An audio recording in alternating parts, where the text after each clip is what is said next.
Welcome to the official podcast of Volunteering Queensland. To celebrate our 40th birthday, each fortnight we're travelling to regional and remote Queensland to meet some of the larrikins and heroes doing their bit to keep their communities alive through volunteering.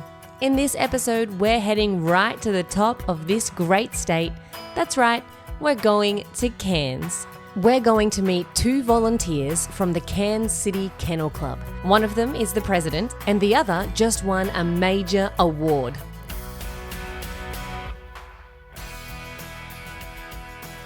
The Cairns City Kennel Club is a not-for-profit organisation that brings together people in the Cairns region who share a passion and interest in dogs. The club is the largest all breeds and obedience kennel club in Queensland, and some members have been involved in the dog world for over 45 years. Today, I'm joined by the club's president, Gordon Main, who joined the club more than 10 years ago and is now serving as a volunteer in his third year as president. Gordon is also on the Dogs Queensland Board of Directors and works as a Principal Policy Officer for Queensland Health. Thank you so much for joining me today, Gordon. Thanks, Lauren. It's certainly great to be here. Now, I believe there are more than 400 clubs similar to yours across Australia. Can you tell any of our listeners that may not be familiar, what is a kennel club? A kennel club in Queensland or Australia, we do a number of things.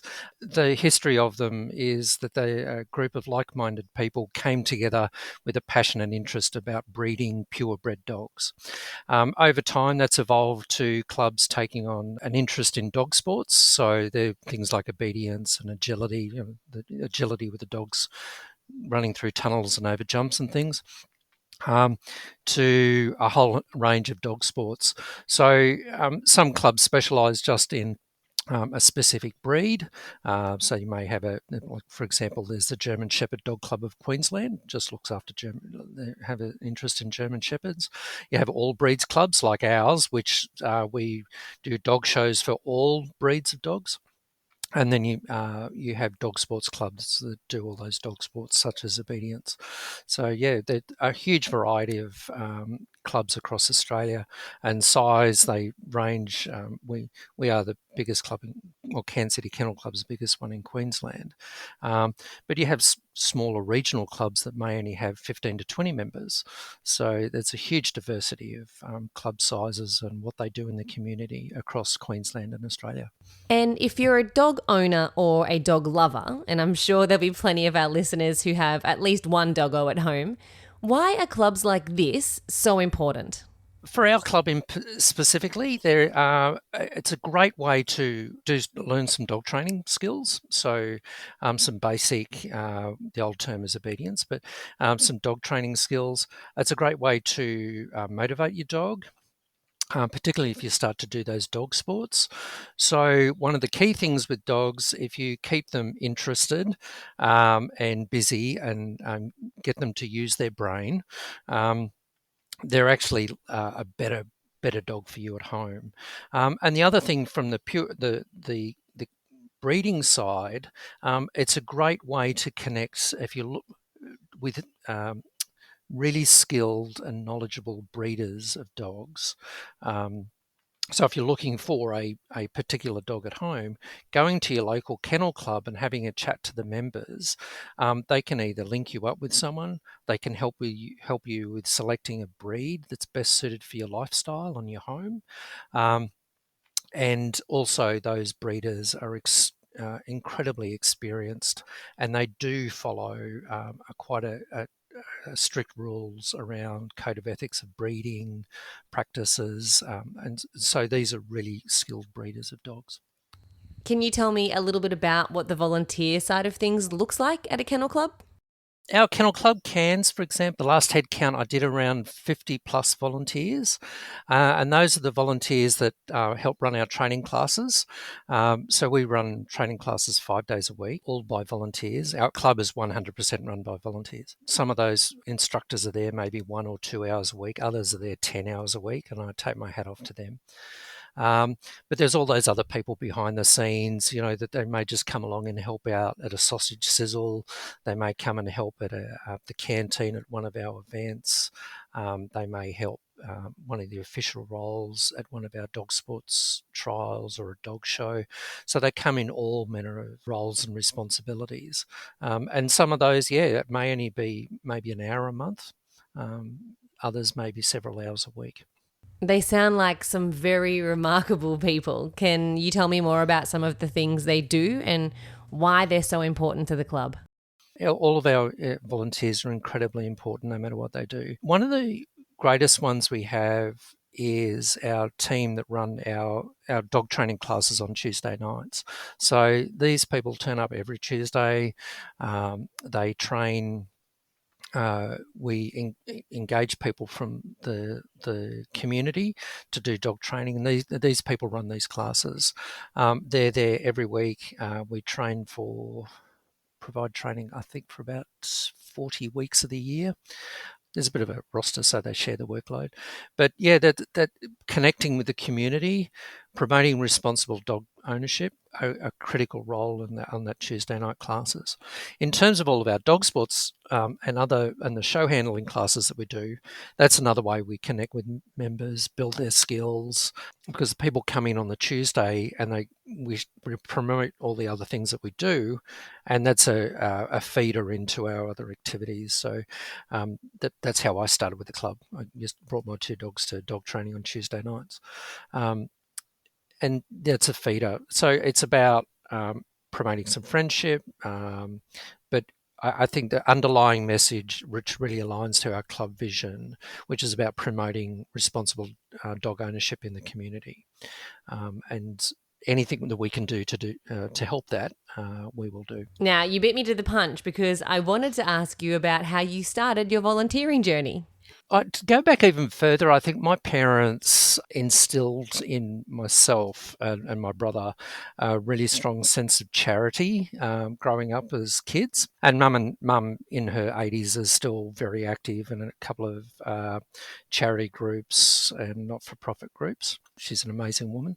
And I think, just having that culture growing up around that sense of charity and giving, not necessarily giving money, it was about giving time and skill. So my brother and I grew up in this family of incredibly charitable, always doing whatever they could, my parents doing whatever they could for the community. My dad, we grew up on a sheep farm, and dad's a shearer, could shear. So any school group or whatever group that came to town always came to our farm for dad to shear a sheep, and that was his way of educating the community.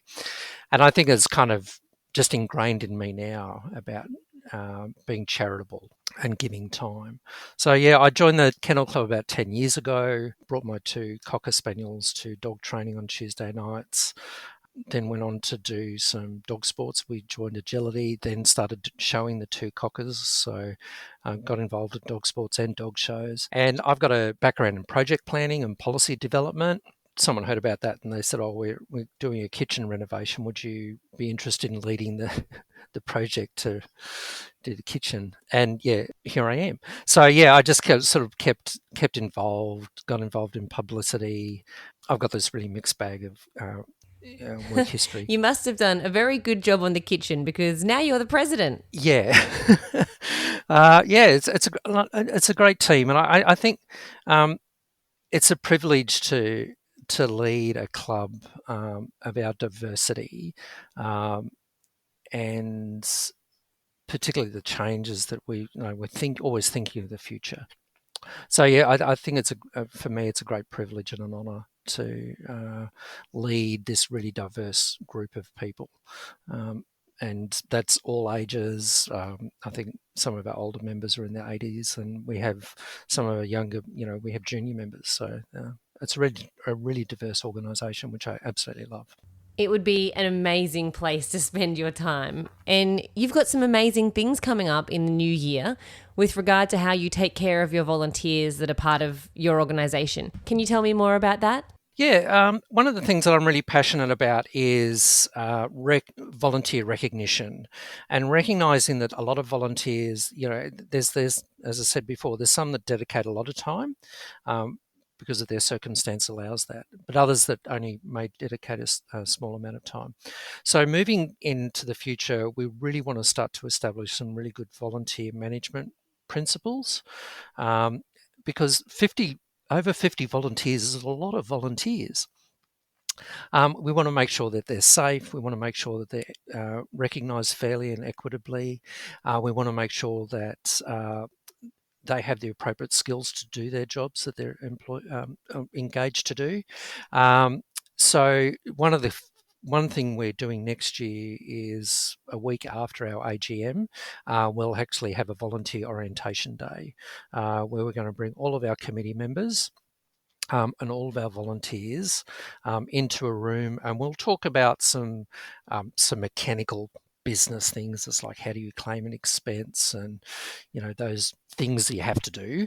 But also, we're planning to get some speakers in to talk about how to improve communication skills and some teamwork and those kind of things. So it'll be sort of a big day covering lots of things, but it's really to sort of bring all those volunteers across the entire club together, and recognise that, hey, we're all on the same team, and let's really work hard, and also it's a way for the club to give back.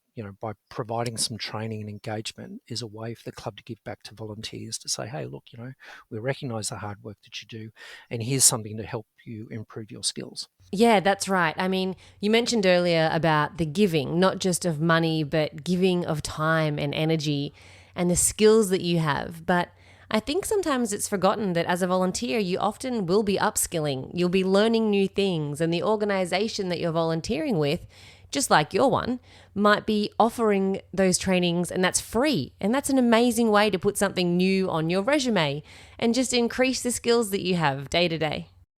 Yeah, absolutely. And I think that's a really good comment, because a couple of people that I talk to about volunteering, particularly when they maybe some of the younger members, when they come into a volunteer role, I say, well, if you put your heart and soul into it, in a sense, and work really, really hard, that can be something that goes on your CV. And I myself, I still put on all of my volunteer work on my CV, because it's a reflection of what I do in my employed work role. Number one, it demonstrates to an employer and that you're active in the community and you're willing to develop your skills, and you're actually using your skills for a broader base than just paid work.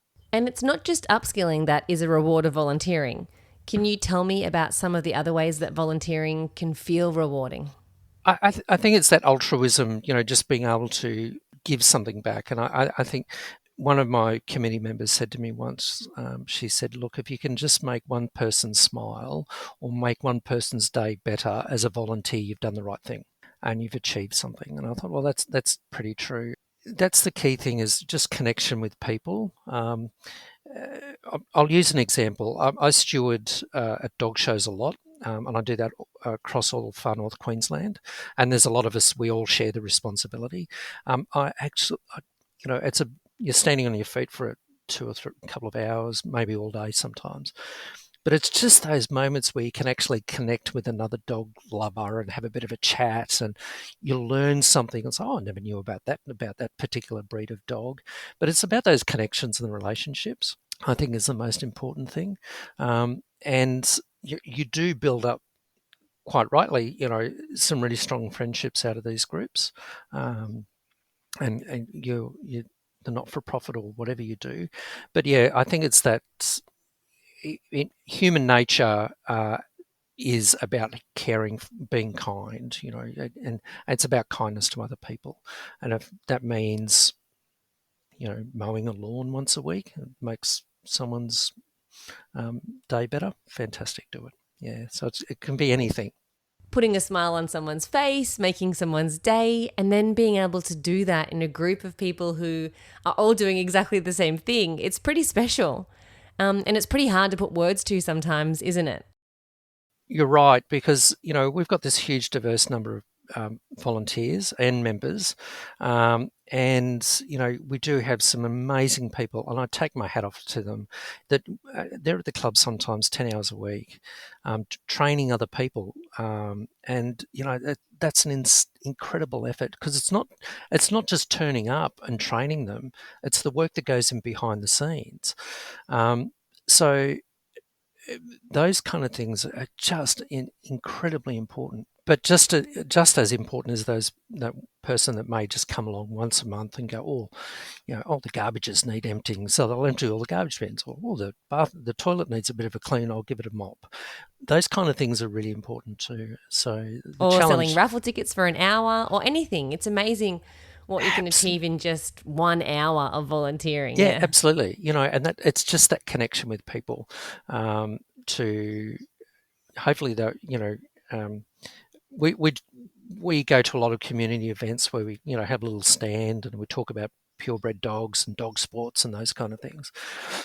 And I always think that if one person can walk away knowing something more about dog training, how to be a better owner of a dog, more responsible, or consider buying a purebred dog, I've achieved something. Yeah, it's such an important role that your club plays in the community. Yeah. And yes, as a dog lover, it is so important for me to hear that there's people out there making sure that we're all being responsible dog owners, because they deserve that. They're the best little friends in the world, aren't they? Oh, absolutely. Yes. I have my 3 at home here at the moment, and 2 are under my feet and the other one's in the hallway. So I see them I running think around, and mine's basking in the sun just next to me. Now, today on the episode, we're also speaking to another volunteer from Cairns City Kennel Club, and her name's Jessica Gillies. And she's a young volunteer there at the Cairns City Kennel Club and was recently awarded your Volunteer of the Year award. Can you tell me a little bit about that award and also what it felt like to see Jessica go up and receive it? Our Volunteer of the Year award was an evolution of a number of awards that the club had to recognise volunteers. We looked at it and the previous awards and went, let's try and modernise it to something a little bit more contemporary, because we do have a lot of volunteers and they do put a lot of work. And at the same time, we were looking at the Volunteer of the Year award. We implemented some core values for our club values: respect, responsibility, teamwork, and sportsmanship. So we wanted to link our Volunteer of the Year award to those values.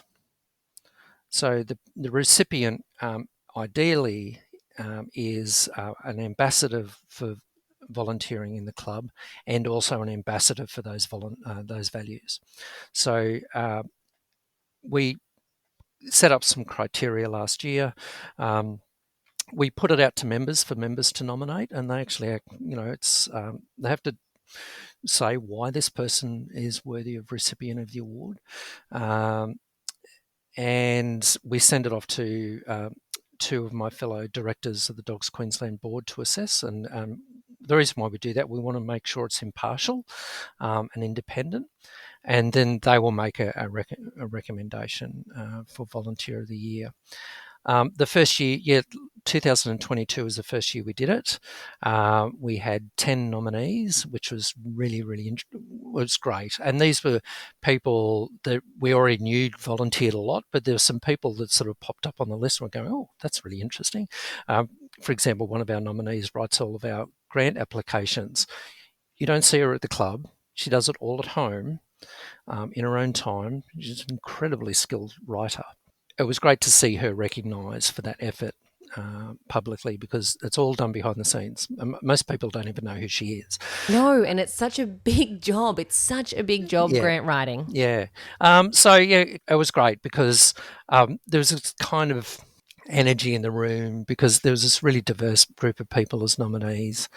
There's a couple of them were working in the kitchen and had to come running out from the kitchen. So there's really diverse, and seriously, you could have knocked Jess over with a feather. She was just absolutely gobsmacked. There was tears. She was absolutely thrilled. And I think everyone else was thrilled as well, because she is a really good example of what a volunteer is. She's incredibly passionate about the club.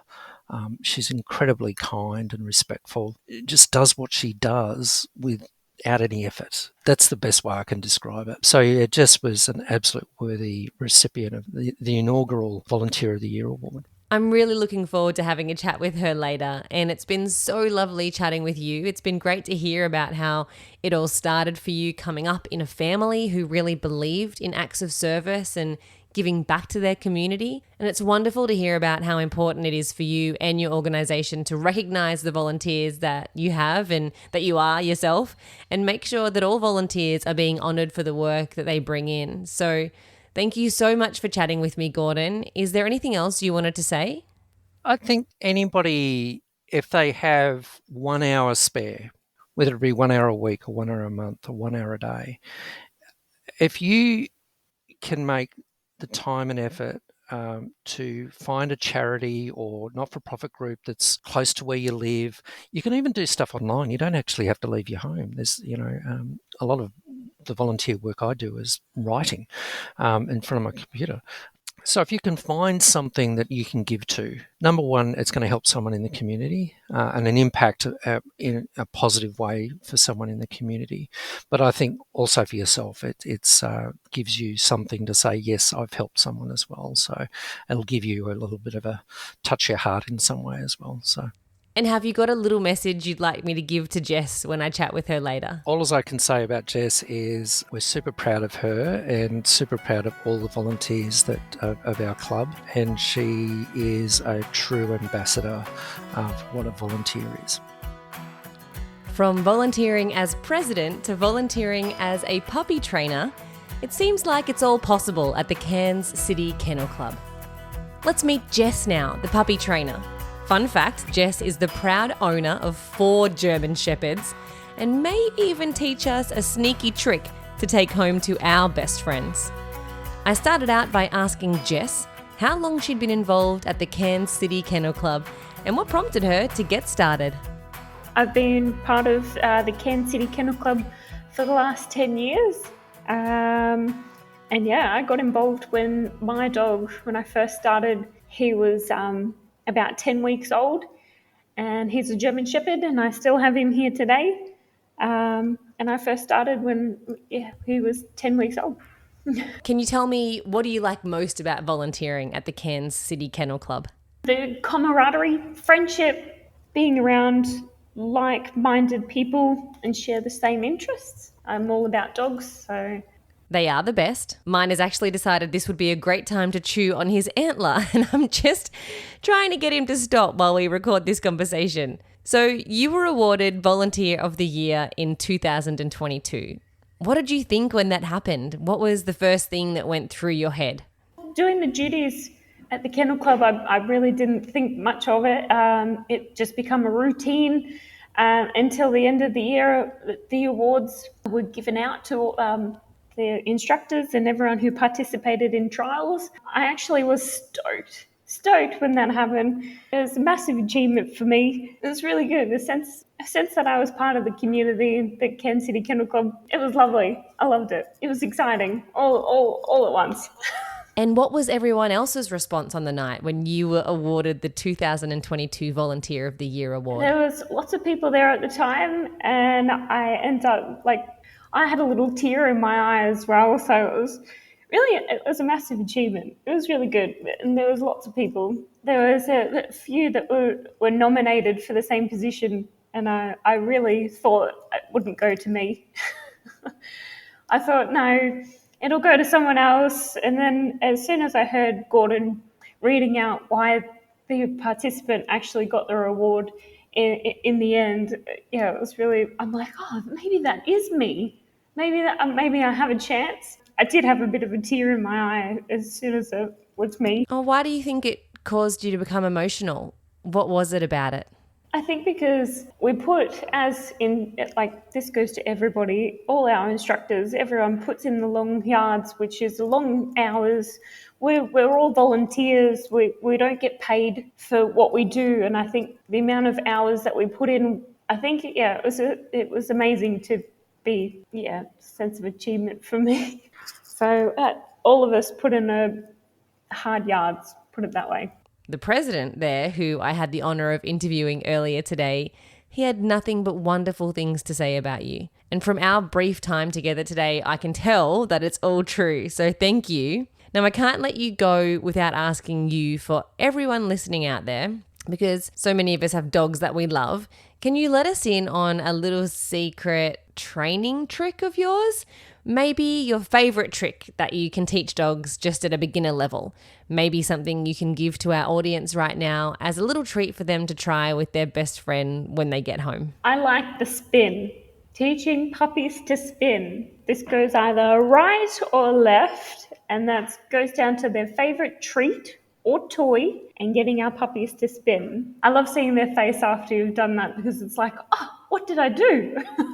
And then they get rewarded for it, whether that's a treat or the toy. So pretty much having the treat in front of your puppy's head and making them do one big spin. And that's just in any direction, just getting their favorite toy above their head and spin. And obviously the word to what they're doing too. So eventually you'll say spin and then they'll do it straight away and get rewarded straight away. That's always a favorite. A huge thank you to our guests, Gordon Main and Jessica Gillies from the Cairns City Kennel Club. At Volunteer in Queensland, we are passionate about giving a voice to rural and remote locations within Queensland and raising the profile of these beautiful towns in larger Australian centres. If you've enjoyed this episode, please be sure to subscribe and leave a comment. It really helps us find a larger audience to share these beautiful stories with.